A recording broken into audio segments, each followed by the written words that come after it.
We'll start right at the beginning, Peter. Blethyn Jones joined Tigers on the same night you did, and just to correct Blethyn, he said he just turned up from the YMCA, but he thought you'd been invited. It wasn't quite right, well, was it? by way of invitation would be that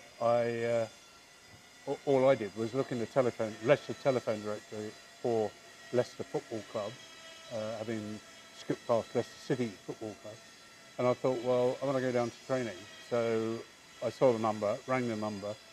Jerry Day answered the phone. I said, "Oh, just wondered if I could come down and play." And he said, "Yeah, Tuesdays and Thursdays, just come along."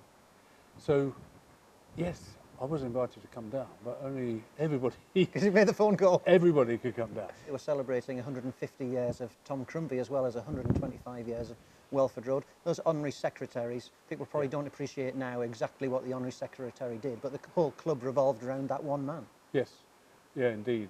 Jerry was the first one that I knew. He always had a fistful of tickets for the Barbarians game because they were all, individual printed tickets that he had to deal with. And this was a guy who had no secretary or really no admin, who organised and managed Barbarians games here with crowds of 20-odd thousand people taking the cash, giving out the tickets, and they did everything. Where do you start when you recollect your greatest memories of Welford Road? Yeah, those Barbarian games were quite remarkable, really, for an amateur club, because in those days, in late 60s, we'd only have a couple of thousand, 2,500 spectators for the games, and then of course you had a Barbarian game and you had 26,000 or 25, I can't remember how many it was. But you had the great good fortune and the privilege of captaining the Midlands into some very famous games on home soil. What was it like actually being a part of the fabric of Leicester, playing for the Midlands here with a lot of your teammates around you as well, all representing the club in front of big crowds against some of the most famous players around in the world game? Well, again, it was a remarkable experience because, again, you've got a full house. The sellout crowds here didn't come until 79, 80 when we had the cup run. So we went through the 70s, and during that time we beat the All Blacks here and we beat Australia here.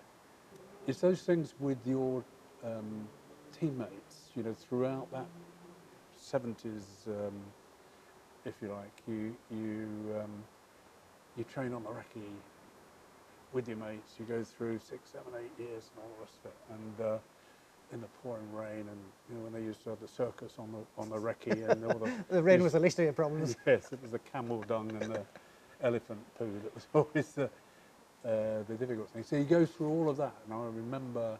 So the games against New Zealand and that were big occasions, and I remember the first time we won the John Player Cup.